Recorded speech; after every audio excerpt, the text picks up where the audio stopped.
দিন দিন বাড়ছে সমাজে অপরাধ প্রবণতা, যা নিয়ে চিন্তায় পড়েছেন সমাজের এক অংশের মানুষ। চিন্তায় পড়েছেন জেলা তথা রাজ্যের পুলিশ প্রশাসনও। প্রতিনিয়ত দেশ জুড়ে বাড়ছে অপরাধীর সংখ্যা, কমবার নাম নেই বললেই চলে। এমতো অবস্থায় সুস্থ সমাজ গড়তে বিভিন্ন উদ্যোগ নিয়েছে পূর্ব বর্ধমান জেলা পুলিশ। ইতিমধ্যেই শুরু হয়েছে সাইবার ক্রাইম সহ বিভিন্ন ধরনের সচেতনতা শিবির। পিছিয়ে নেই গলসি পুলিশও। জেলা পুলিশের সাহায্য নিয়ে তারাও শুরু করেছে বিভিন্ন সচেতনতা শিবির। অপরাধ প্রবণতা কমাতে এদিন কেবল অপারেটরদের নিয়ে একটি আলোচনা সভা করে গলসি থানার পুলিশ, যেখানে যোগ দেন গলসির বিভিন্ন গ্রামের কেবল অপারেটররা। জানা গেছে এলাকার বিভিন্ন গ্রামের গুরুত্বপূর্ণ মোড় ও রাস্তাগুলিতে এবার বসতে চলেছে সিসি ক্যামেরা। অপরাধের হার কমাতে এমনই প্রশংসনীয় উদ্যোগ নিয়েছেন গলসির ওসি অরুণ কুমার সোম। তার ওই উদ্যোগের প্রশংসা করেন কেবল অপারেটর অরবিন্দু মিত্র ও তারকচন্দ্র অধিকারী সহ অনেকেই। কোনো ক্রাইম হলে সঙ্গে সঙ্গে পাওয়া যাবে।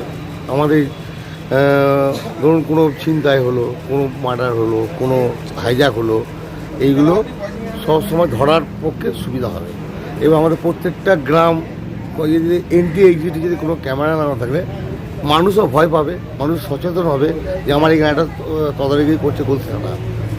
এটা সাধারণ মানুষের জন্য লাভ, এবারে থানারও সুবিধা হবে যে এ করার জন্য। এই জন্য আমাদের ডেকেছিল যে আমাদের যদি কেবিল যদি কোনো হেল্প করে, আমাদের ফিড যদি দেওয়া যায়, আমরা বলেছি আমাদের কোনো অসুবিধা নেই, আমরা সেটা দেবো।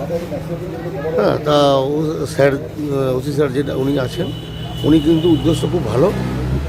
এটা করলে এলাকাবাসী বা গলসি থানা অনেক সুরক্ষিত হয়ে যাবে। আজকে আমাদের স্যার কিছু শেখালেন বর্তমান যুগে যে সোশ্যাল মিডিয়াতে বিভিন্ন রকম মানে ক্রাইম হচ্ছে, সেইগুলোকে সাইবার ক্রাইম, এগুলো থেকে কি করে নিজেদের সচেতন থাকা যায়, বা আমাদের সঙ্গে সঙ্গে আমরা আমাদের প্রতিবেশীদের কি করে সচেতন করতে পারি যে এই জিনিসগুলো আপনারা করবেন না। তারপরে সোশ্যাল মিডিয়ায় বিভিন্ন রকম ঘটনা ছড়িয়ে যায়, তার সত্যটা না জেনেই অনেকে সেগুলো প্রচার করে।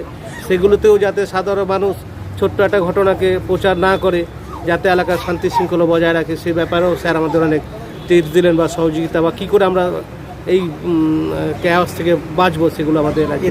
অবশ্যই যে সোশ্যাল মিডিয়াতে যেসব ঘটনাগুলো ঘটে বা সাইবার ক্রাইম হয়, সেগুলোতে যদি আমরা সাধারণ মানুষরা একটু সচেতন থাকি, তাহলে আমাদের এই ক্রাইম থেকে আমরা অনেকটাই সকলকে রক্ষা করতে পারি।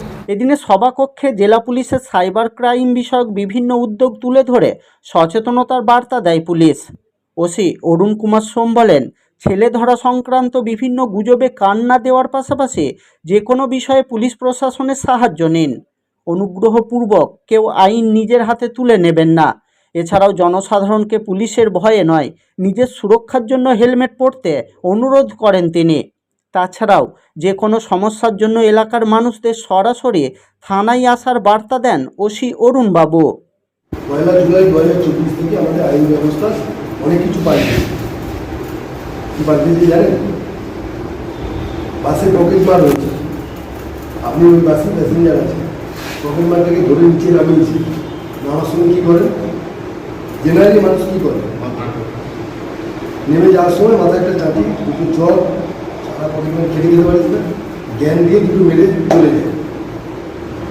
নতুন আইন ব্যবস্থা বলছে, একে বলা হয় গণপিটুনি, তাই তো? গণপিটুনি দিয়ে মৃত্যুর যা সাজা আর মারার কেসের সাজা সমান।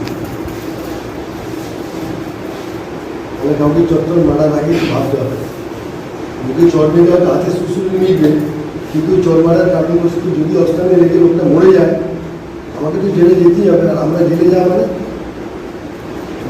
হ্যাঁ ফ্যামিলি, ফ্যামিলিটা শুধু শেষ নয়, শুধু অর্থনৈতিকভাবে ক্ষতিগ্রস্ত হবে না, এক পুরুষ নয়, কমসে কম দুটো পুরুষ সামাজিকভাবে মানে চরম মানসিক নির্যাতনের শিকার।